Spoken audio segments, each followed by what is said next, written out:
Boa tarde, amigos da Baixada Santista. Hoje, sexta-feira, dia 13, dia da abolição da escravatura, está no ar mais um Diário Cidadão.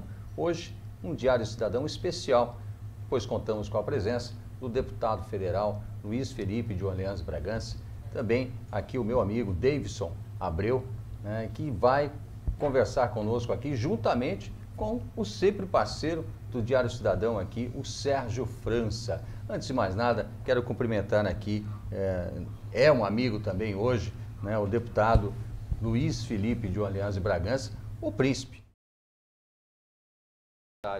Davidson Abreu. Às vezes a classe social da pessoa, ou até mesmo a classe, não só a classe econômica, mas o tipo de trabalho que ela tem, deixa ela meio fora de certas realidades. Nós estamos num país que nós estamos talvez a um passo de se transformar num narco-estado. Nós temos locais que o Estado não domina nada, mas já faz décadas, e esses locais se ampliam. O PCC nasceu em 93 com meia dúzia de presos. Hoje é a maior quadrilha da América do Sul. Dizem que está pré-máfia, mas no meu entendimento já é uma máfia. Sim. Então, não é porque não faz barulho que é menos perigoso. Pelo contrário, quem vive nas sombras é mais perigoso. Mesmo. O senhor, em vários locais do Brasil, não vai ter nenhuma propaganda política sua, porque não consegue entrar. Você, nas periferias, morros, favelas, só consegue fazer propaganda política quem é autorizado pelo crime.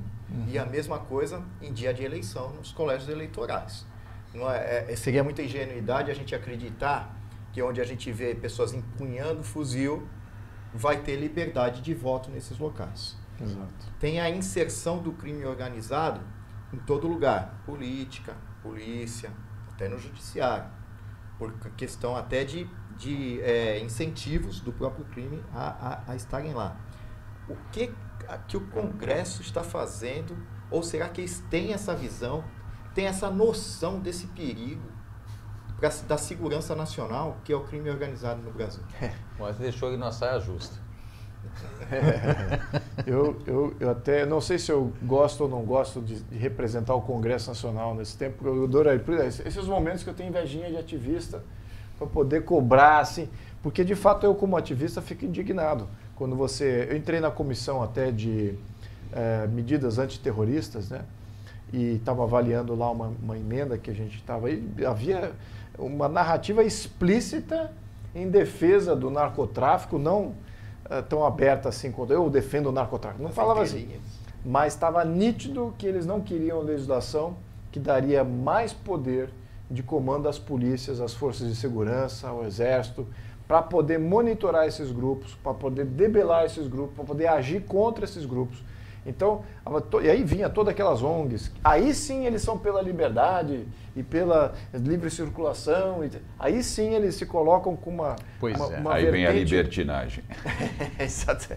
São até libertários, até como pensamento. Não, o Estado está sendo opressor contra uma parcela da sociedade, blá, blá, blá. Mas, enfim, então, o que se nota, infelizmente, é que há uma expressiva quantidade de deputados que é abrigada pelo narcotráfico.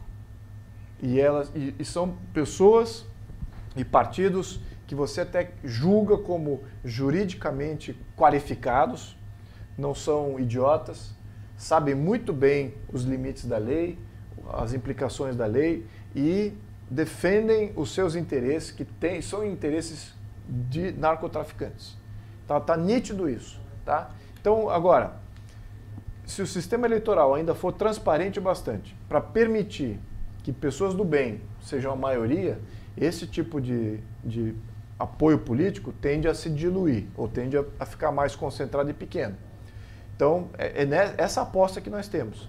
Agora, concernente à realidade que eu vejo lá, se eu for dizer quais são os 3 poderes políticos que dominam o Brasil, tanto em todos os poderes políticos que existem do Poder Federal, é aquilo que eu mencionei: narcotráfico, comunista ideológico e a questão de você ter corrupto em geral. Que se misturam. Se misturam quando é conveniente. Não estão sempre juntos. Tá? Mas quando é conveniente, eles se juntam, se blindam. Aí eles são maioria. Aí estamos falando aí de 350, 400 deputados, estamos falando de 60, de 80 senadores. É realmente dramático. Então, a população brasileira está elegendo eles. É por isso que eu digo, é o lobo em pele de cordeiro.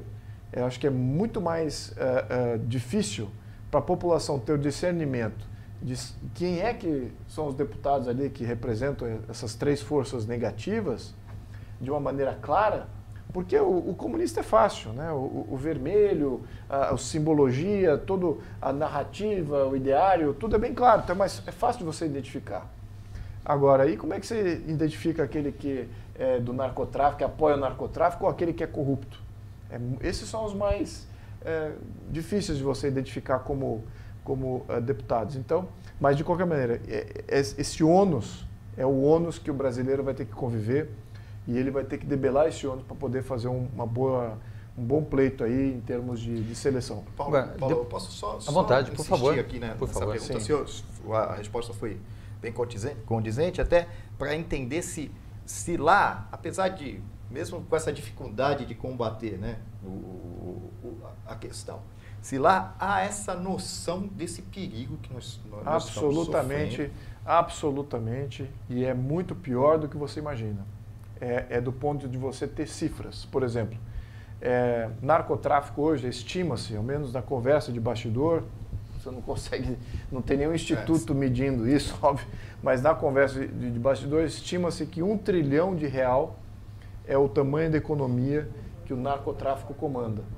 E estima-se também que só na Flórida, no estado da Flórida, existe ali um contingente de cerca de 3 mil pessoas, brasileiros, que estão lá pelo narcotráfico, lavagem de dinheiro, do narcotráfico exclusivo brasileiro. Esse é o tamanho da organização hoje. Então, falar que tem um juiz que é comprado pelo narcotráfico, um partido que é comprado pelo narcotráfico, ou vários deputados, isso é barato na proporção das coisas, entendeu? Então, é nítido isso, é nítido, é uma coisa tangível quando você se debela ali, ou se depara com os seus representantes em comissão ou nos votos, é nítido. As apreensões, então, são cócegas. As apreensões são o final, ou seja, tudo deu errado, mas ou seja, o produto já está no Brasil, né? Fica claro a gente entender, inclusive, o processo de degeneração da democracia que nós falamos no outro programa, na entrevista com o deputado, né? Que é quando você vê o dinheiro sujo entrando e corrompendo, né, todo o nosso sistema democrático.